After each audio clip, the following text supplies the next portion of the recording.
Mislim, da smo danes odigrali najboljšo tekmo na olimpijskih igrah. To pomeni, da nekako stopnjujemo formo in uigranost. Na koncu lahko rečem samo to, da je bila Ukrajina srečnejša.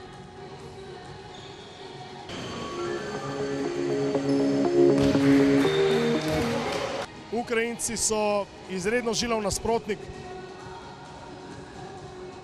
z ogromno košarkarskega znanja.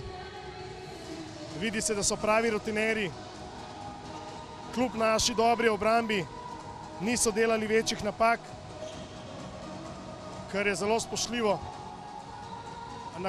Bi pa rad pohvalil tudi naše fante, da so odigrali res izjemno, srčno, borbeno in tudi kakovostno. Ukrajina očitno bo veljala za enega favorita v tej skupini, ampak pustimo dogodkom svojo pot. Imamo še 2 tekmi oboji. Tako Ukrajina kot mi bomo razmišljali o lastnih napakah in prednostih, ki jih lahko unovčimo na naslednjih tekmah.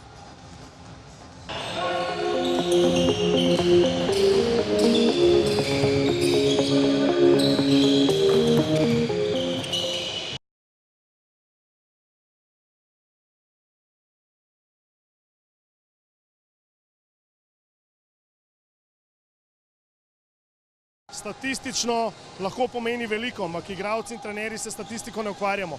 Mi se bomo ukvarjali s svojo igro. Čakata nas 2 tekmi. Na obeh tekmah, seveda na obeh tekmah bomo šli z imperativom zmage.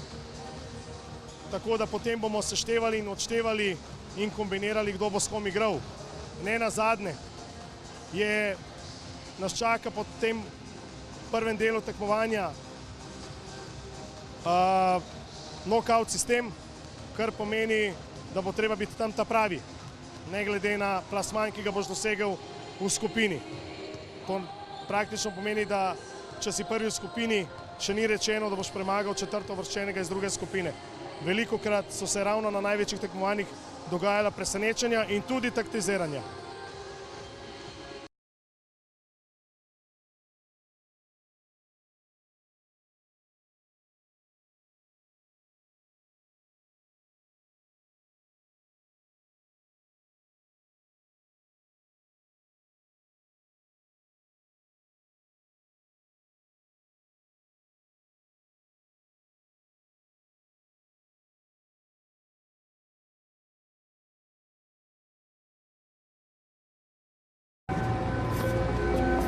Thank you.